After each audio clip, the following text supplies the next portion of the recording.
নমস্কাৰ বন্ধুসকল, আজি মই এটা নতুন ভিডিঅ' লৈ পেলাই আপোনালোকৰ মাজত, কিন্তু ভিডিঅ'টো এটা সৰু বস্তু বাৰু ক'বলৈ গ'লে সেই বস্তুটোৰ ওপৰত কৰিবলৈ ওলাইছোঁ। কিন্তু আজিকালি বস্তুটো আপুৰুগীয়া নিচিনা হৈ গৈছে, পাবলৈ নাইকিয়া হৈ গৈছিলে।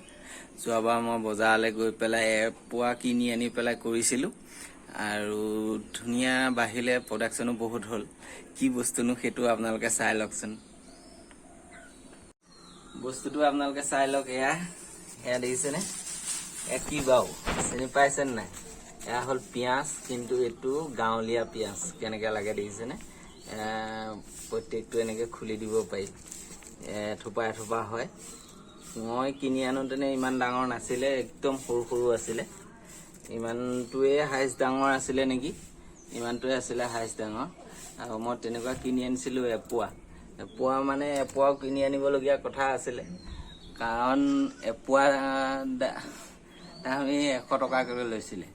সেইকাৰণে মই এপোৱা কিনি আনিছিলোঁ, কাৰণ বস্তুটো পাবলৈ নাই। দেখিলোঁ যেতিয়া ভাবিলোঁ কৰি চাওঁচোন কেনেকুৱা নহয়। কিন্তু এপোৱা কিনি আনি পেলাই কৰিলোঁ। মই মোটামুটি 4 কিলোমান পাইছিলোঁ। খাই এতিয়া ইমানখিনি আছে। আৰু যেনেকৈ খান্দি আনি পেলাই থৈছিলোঁ তেনেকৈ থৈ দিলোঁ। আজি ৰ'দ দিছে কাৰণে অকণমান ৰ'দত দি চফা কৰি পেলাই ভালকৈ থৈ দিওঁ।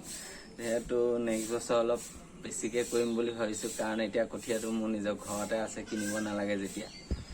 সেইকাৰণে ভাবিলোঁ আপোনালোকৰ মাজতো শ্বেয়াৰ কৰোঁ বস্তুটো। কিন্তু আজিকালি একেবাৰে দেখিবলৈ নাইকিয়া হৈ গ'ল।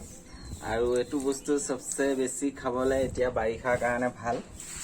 এইটো আপোনাৰ পানী দিয়া ভাত, যিটো পঁইতা ভাত বুলি কয়, সেই ভাতৰ লগত এনেকুৱা পিঁয়াজ লৈ পেলাই খাবলৈ বহুতেই ভাল।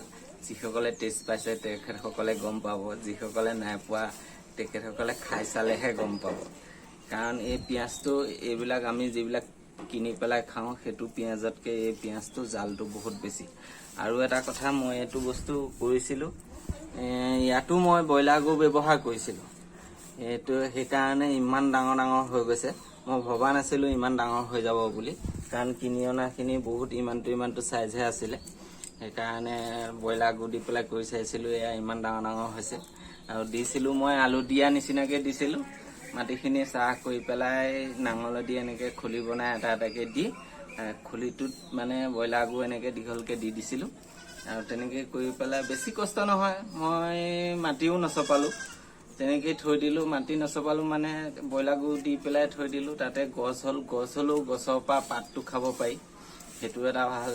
আৰু বহুতে নিলে পাত নি খালে, আমিও ঘৰত খালোঁ। আৰু এতিয়া পিঁয়াজো খাই আছোঁ।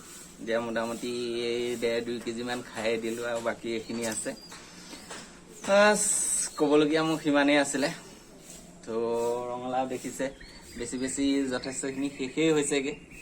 আৰু আছে, ভিতৰতো সোমোৱাই থোৱা আছে, বাহিৰতো এয়া সোমাবলৈ জেগা নাই কাৰণে এনেকৈ থৈ দিয়া আছে। ইয়াৰ পৰাই বেছি থকা হৈছে। বজাৰতো বেচিবলৈ সুবিধা পোৱা নাই, সেইকাৰণে ঘৰৰ পৰা ওচৰ চুবুৰীয়াবিলাকে কিনি নি আছে, তেনেকৈয়ে বেচি আছোঁ। এনেকৈ বেচিলে মোৰ লোকচান হয়, হ'লেও উপায় নাই। গেলি যোৱাতকৈ এনেকৈ বেচাইটোৱে বেছি ভাল হৈছে।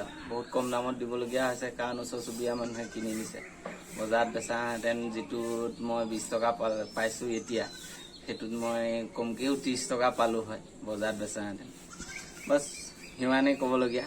লকডাউন, এতিয়া বহুত পৰিস্থিতি বেয়া হৈ গৈছে।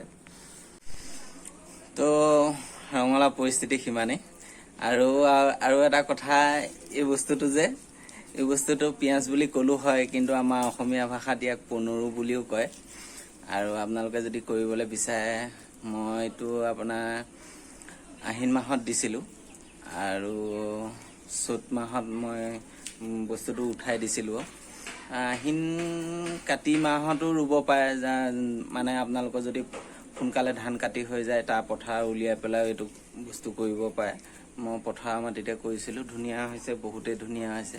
সেইকাৰণে মই এবাৰ বেছিকৈ কৰিম বুলি ভাবিছোঁ, আৰু চাওঁচোন কিমানখিনি কৰিব পাৰোঁ। তো ভিডিঅ'টো যদি আপোনালোকৰ ভাল লাগিছে, লাইক কৰিব, কমেণ্ট কৰিব, শ্বেয়াৰ কৰিব। আৰু যিসকল নতুনকৈ আহিছে তেখেতসকলে ছাবস্ক্ৰাইব কৰিব। আজিলৈ ইমানতে থাকক, বাই বাই।